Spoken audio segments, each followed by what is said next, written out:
Depuis le 19 janvier, nous sommes des milliers en Haute-Loire et des millions dans toute la France à manifester en grève pour combattre cette réforme des retraites que le gouvernement veut nous imposer.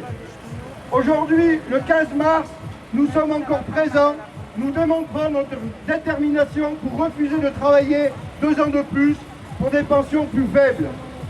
Ce gouvernement n'est que mépris envers notre camp. Faire passer une réforme de fond sur un rectificatif budgétaire de la sécurité sociale ne montre pas une envie de débattre et de trouver un compromis. Imposé aux parlementaires par le 47-1 à l'Assemblée nationale ou le vote bloqué au Sénat ne fait pas preuve de responsabilité, bien au contraire. Aujourd'hui, la commission mixte paritaire va valider le projet de loi du gouvernement. Mais ce n'est pas la fin. Chaque initiative décidée lors d'AG de grévistes doit permettre d'empêcher d'avoir une majorité lors du vote de l'Assemblée demain. Pour gagner le retrait de ce projet, nous devons nous mobiliser massivement et obliger les députés à nous écouter. Ils sont élus par le peuple, ils doivent s'opposer au projet rejeté par 70% de la population. Cette réforme, c'est nous condamner à 2 ans ferme, nous supprimer les 2 meilleures années de vie à la retraite. Mais rien n'est perdu. Nous pouvons encore les faire reculer. Nous pouvons encore gagner, comme nous l'avons fait en 2006 pour le CPE ou en 2020 contre la réforme des retraites à point. Nous ne bloquerons l'économie que par des grèves massives dans tous les secteurs. Bravo au secteur des cheminots, de l'éducation et de l'énergie sur notre département qui, par des assemblées générales de salariés, reconduisent la grève. Si ils peuvent le faire, nous pouvons tous le faire. Un soutien tout particulier aux éboueurs, notamment ceux de Paris. Il paraît que lorsqu'ils font grève, ça se voit et ça dérange le gouvernement. Honte aux ministres casseurs de grève qui voudraient réquisitionner les travailleurs. J'adresse un soutien fraternel à tous les éboueurs parisiens, qu'ils soient du public comme du privé. Non seulement ce gouvernement ment sur les raisons de sa réforme, utilise tous les artifices législatifs pour empêcher les débats et la négociation, mais en plus, il veut empêcher l'expression qu'est le droit de grève. Chaque attaque est un déni de démocratie. Mais que cherche-t-il? À mettre le pays à feu et à sang? Monsieur le Président, à jouer avec le feu, on finit par se brûler. Le gouvernement et le Président seront les seuls responsables s'il y a des débordements. La situation est explosive. Dans l'immédiat, elle peut l'être aussi plus tard lors des élections.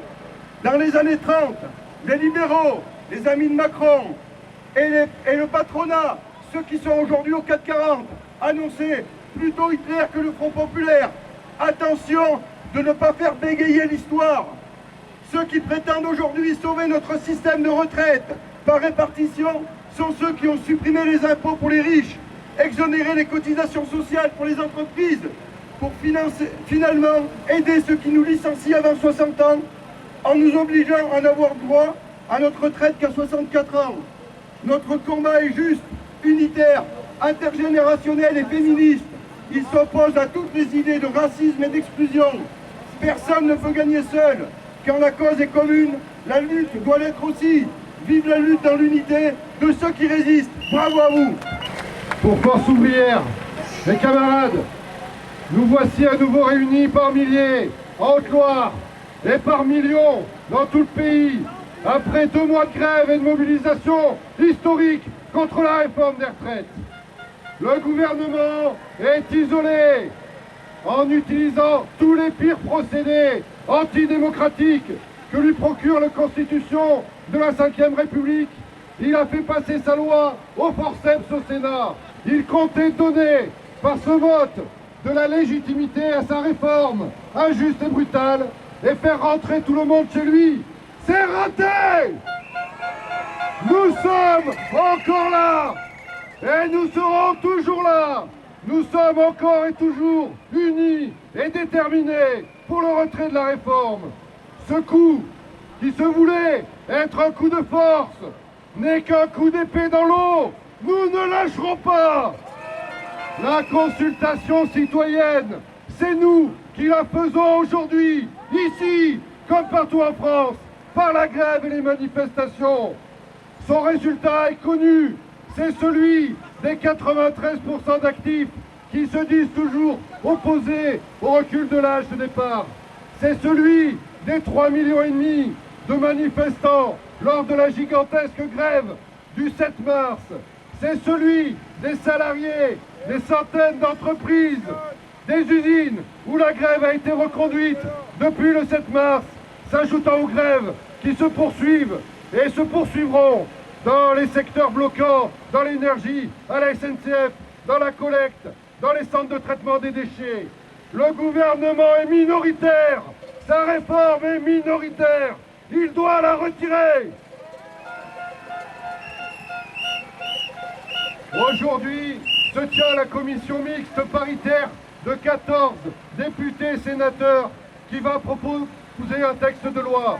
Cela ne donnera pas plus de légitimité à la réforme que le vote du Sénat obtenu sans débat. Et demain, le texte passera devant l'Assemblée nationale.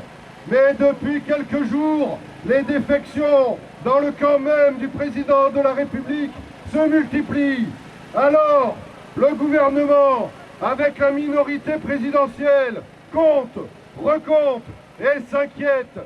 Monsieur Dussopt va manger hier soir avec le patron du CAC 40 pour chercher des soutiens. Ils ont peur, ils ne savent pas si leur loi va passer. Nous le savons tous, ceci est le résultat de nos mobilisations.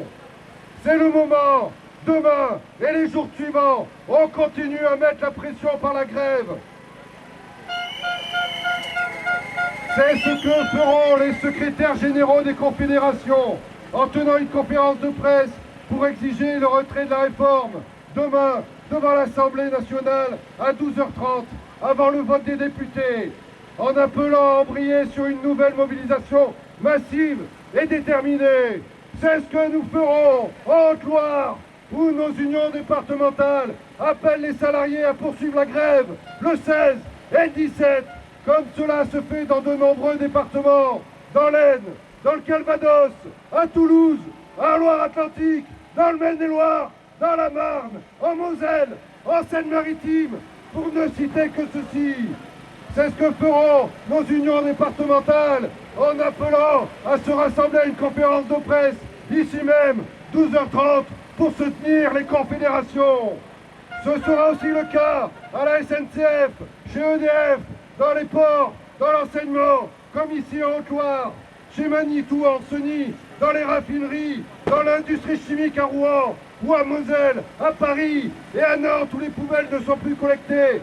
Les AG ont lieu dans de nombreuses universités pour décider le blocage et la grève. Partout, les grèves se multiplient, les grévistes multiplient les initiatives, les blocages, les piquets de grève, barrages, etc. Au gouvernement, ils ne sont pas sereins. Le ministre de l'Intérieur remet en cause le droit de grève en exigeant la réquisition des éboueurs. Honte à eux! Ils savent que la grève peut être victorieuse, comme ce fut le cas à l'Inamar à Montfaucon, où les camarades ont arraché 130 € d'augmentation après 4 jours de grève. Et ils sont encore en manifestation aujourd'hui pour le retrait de la réforme des retraites. Alors, mes camarades, décidons maintenant de la poursuite de la grève, demain le 16 et le 17. Oui, nous sommes près du but, ne lâchons rien, nous pouvons gagner. Tous ensemble, unis par la grève, nous allons gagner! Alors, depuis plus de 2 mois, nous sommes forts d'une mobilisation exceptionnelle contre le projet de réforme des retraites. L'ensemble des forces du mouvement social, appuyé par une très large opinion, soutenu par plus de 90% des actifs, fait preuve d'une extraordinaire combativité et d'une unité, d'une détermination qui disent combien ce combat est juste et emblématique des aspirations d'une population.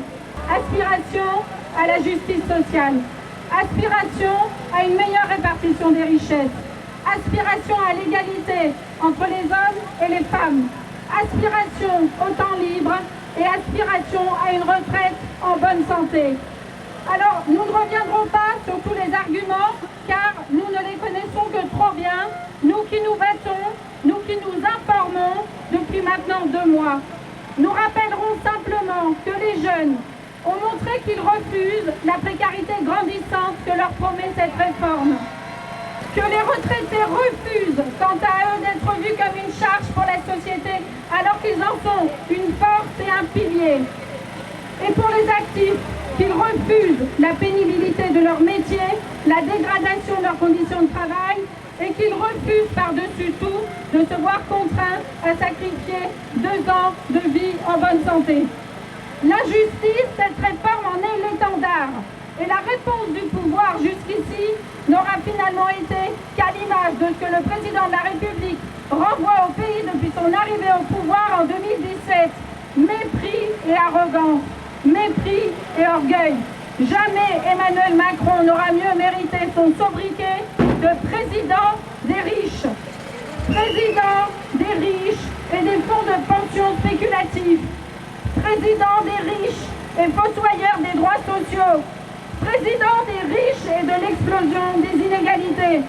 Président des riches qui ne connaît pour gouverner que le coup de force permanent contre un peuple citoyen, légal peut-être, mais ô combien illégitime. De ce mouvement, nous voulons dire aujourd'hui que personne ne peut en prédire l'issue. Et les oiseaux de mauvais augure qui voudraient déjà voir la réforme entérinée par le vote des députés ou par le 49.3 pourraient bien se tromper. Car nul ne doit minimiser la force d'un mouvement social uni dans le combat. Alors la seule décision raisonnable, la seule à nos yeux, c'est de poursuivre, comme nous le faisons depuis 2 mois, de poursuivre pour obtenir le retrait de cette réforme. Notre refus est intact, tout comme notre détermination. 8e journée de grève et de mobilisation et on est encore là. Une fois de plus, une fois encore, toujours présent, mobilisé mais pas fatigué. Et on est là pour dire la même chose, avec la même détermination, la même résolution que les fois précédentes. Pour l'UNSA et pour toute l'intersyndicale toujours unie, pour toutes celles et tous ceux ici rassemblés, c'est non, non et encore non. Nous ne voulons pas de cette réforme des retraites et nous ne voulons pas d'un âge légal de départ à 64 ans. Nos arguments sont connus, largement partagés, très peu contestés. L'opposition à la réforme se maintient toujours très haut et le soutien à la mobilisation ne faiblit pas. Le gouvernement a voulu nous pointer du doigt comme étant responsable des blocages, comme voulant mettre à mal le pays. Ils ont voulu retourner l'opinion publique contre nous. Le président, son gouvernement multiplie les bras d'honneur à notre mobilisation et aux millions de salariés et use de tous les artifices pour éviter les confrontations et les débats. Tout l'arsenal parlementaire y est passé, mais rien n'est encore joué. Les parlementaires et en particulier les députés devront se prononcer sur le texte. La majorité n'est pas acquise sur ce texte et nous devons, dans les heures qui nous restent, continuer à exprimer auprès de nos députés notre opposition et notre refus. Certains ou certaines peuvent encore s'abstenir ou se faire porter pâle. Et si trop inquiet sur le résultat du vote, le gouvernement déclenche le 49.3, c'est un véritable déni de démocratie auquel nous aurions à faire face. Sourd à la rue et réduisant à sa plus simple expression le droit des parlementaires à débattre, à s'affronter et à amender ce texte, le gouvernement prend un risque énorme, celui de creuser encore plus le fossé entre le peuple et ceux qui nous gouvernent. Dans quel état sera le pays? Dans quel état seront les salariés après un tel camouflet? Et l'intersyndicale l'a suggéré, si le président est certain de son projet, qu'il vérifie auprès des Français s'il a toujours une majorité pour soutenir cette réforme, qu'il organise une consultation des citoyens. Pour l'UNSA comme pour l'intersyndicale, il ne peut être question d'accepter le recul de l'âge de départ en retraite. En fonction de ce qui se passera demain, une intersyndicale examinera les suites éventuelles à donner au mouvement. Mais pour nous, si le projet de loi n'est pas rejeté par l'Assemblée nationale, cela ne peut pas s'arrêter demain soir. Il y aura d'autres rendez-vous et une mobilisation qui se poursuivra. Rien n'est encore écrit. La force de notre mobilisation d'aujourd'hui est une nouvelle démonstration de notre détermination. Alors ici, au Puy-en-Velay comme partout en France, à l'UNSA comme dans toute l'intersyndicale, pour l'immense majorité des Français et la presque totalité des salariés, c'est ni un jour, ni un mois et ni un an de plus.